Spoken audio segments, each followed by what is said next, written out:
Alright, so this is the super short version of my mixing session that I did. I have an extended video which shows everything and all the details. If you want to watch that, links here and links there.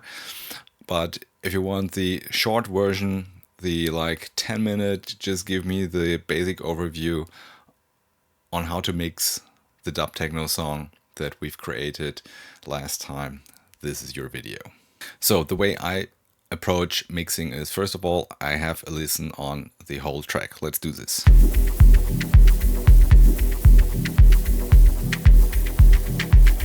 The goal here is to get an idea, to get a feeling of which instrument is going to be the main player and which are the supporters. The main instrument is this synth line.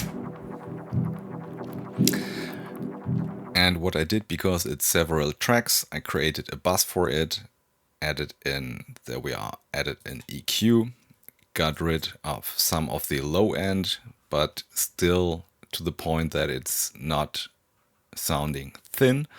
And I also created this pocket right here, just for the other percussive elements that I have. And I do this because the synth actually has a lot of sound going on, so it's okay to scoop out some of the frequencies here.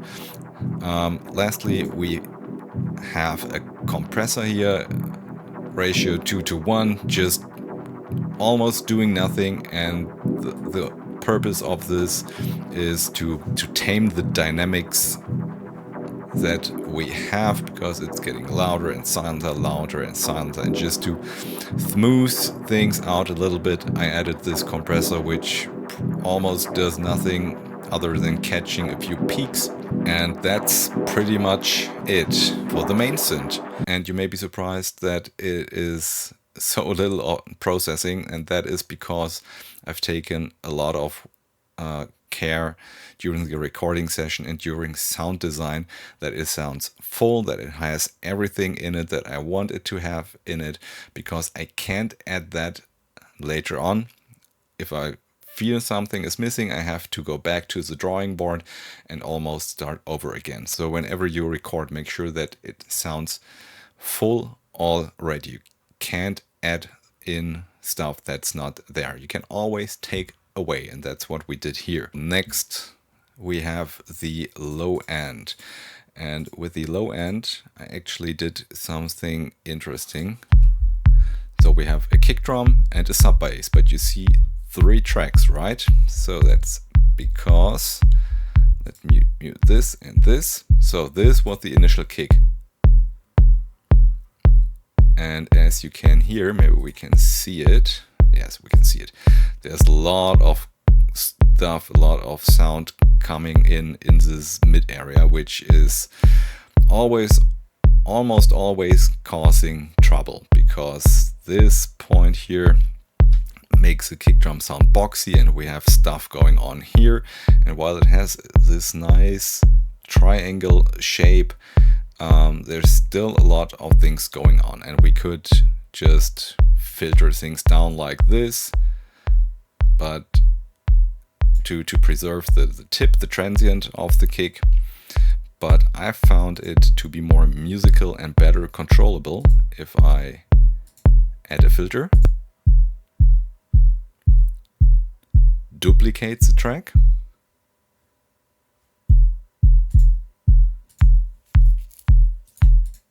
and do the opposite.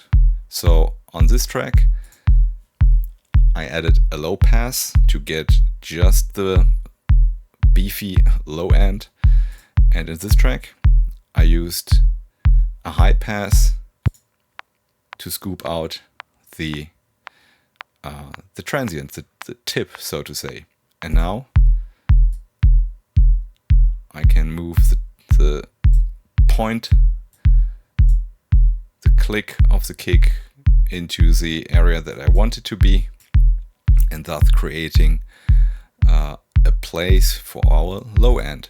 And the low end is a band pass. It's not a low pass, because in this area, that's where our kick drum has some frequencies, and I figured it sounds a bit cleaner and more defined with a bandpass. It's something that you have to figure out and give this workflow a try.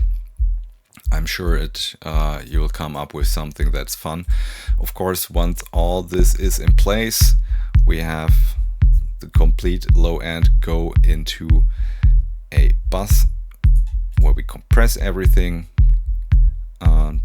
Again, just to create some glue to make it one cohesive piece of sound. Kissing the needle and bringing the output volume back to our minus 12 dB for gain staging purposes. And that's it with the low end. So next up are the drums. Solo everything. So the main challenge here was to balance, first of all, the volume of this closed hi-hat, this noise floor thing, and this additional hi-hat. Let me make a loop here so we have just this thing going on. So we have all hi-hat elements play. For this hi-hat I used a bandpass because the bandpass has the nice effect that it will shape away or take away all the low end, everything that's below this area, and also take away everything that's above this area, because the hi-hats all come from the analog 4 and all from the same noise source. So they all have this frequency spectrum right here, and it will definitely clash and bring in a lot of harsh frequencies. So it's important to shape the sound, make it work and fit together with everything else. So now this could even be a little bit more lower in volume. Sounds great to me. And here I did a similar thing, a bandpass, and on the noise floor thing just used a high pass, and I tamed some of the frequencies where our closed hi-hat is playing. So it's playing in this area. And you might be wondering why I am not using steeper curves. For the simple reason it sounds artificial and I want it to sound musical. So I tend to use very shallow curves. I rarely do anything that's super surgical, like stuff like this. Of course, if you have more elements going on, you can do that, no problem. So next up is clap, and with claps I really like to add in a filter.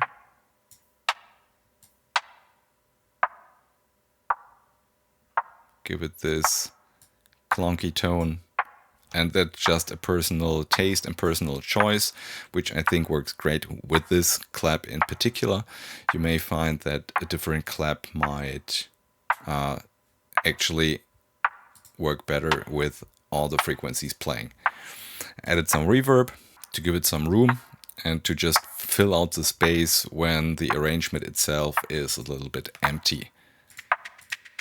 Then we have this percussive element with this shaker, and what I did here is get rid of the low frequencies that we don't need, get rid of the high frequencies that we don't need, and maybe turn it down here just a little bit. So it's really just making sound in this area here. All drums then go into the drum bus, where I basically just have this compressor which glues all elements together, giving the drums something that they share in common, and thus giving them again this cohesive feel and sound.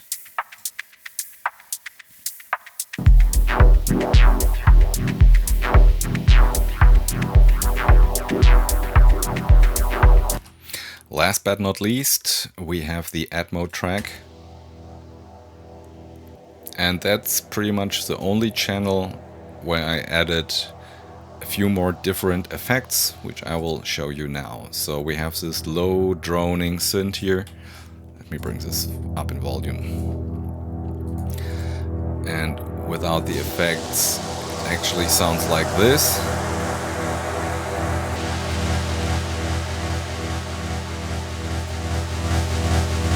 And I wanted to, because it's constantly moving, but felt it was more like a low drone, so I added this low pass filter. And I tend to use filters for sound design and EQs for cleaning things up. Filters usually sound more musical, and I don't fixate myself on numbers on the screen. I just twist this knob and put it in a place that I feel sounds great. Then I wanted to add some more movement, so I added a ping pong delay.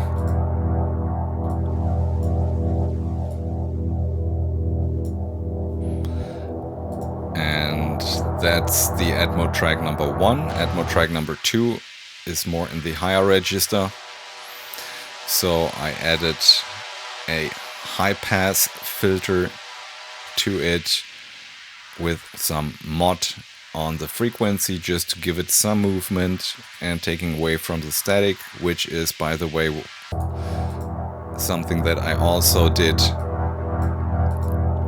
here on this low drone.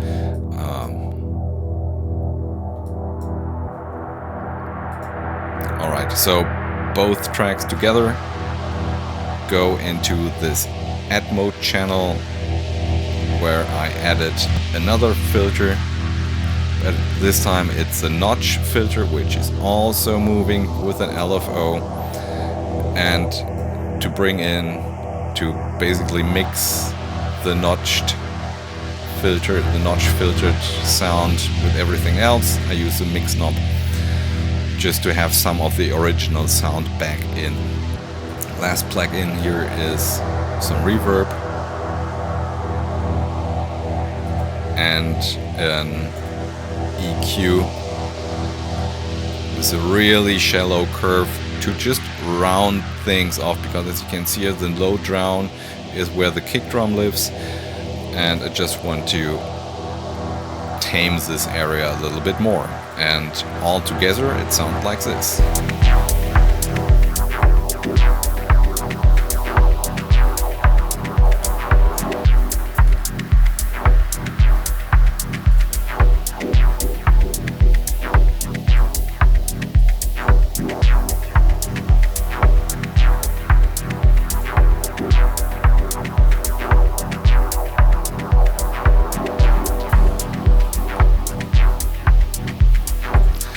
Not too bad.